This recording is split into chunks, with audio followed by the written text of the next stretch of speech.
Okay, guys, you've heard that sound as some sort of a knocking sound when the engine is running. I don't know exactly what that could be, but someone was actually saying that it's a sign of engine knocking.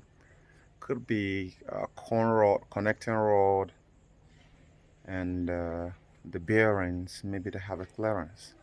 But if suppose there is a clearance there, because I've checked the oil, there should be some sort of metal shavings, filings on the motor oil, but there is no such thing there. So I don't know what most of you guys who have actually had a rf900, what what is actually the cause of that ticking, seriously ticking sound, like a knocking sound. My Sarad 600 runs very much quiet and, like, really calm.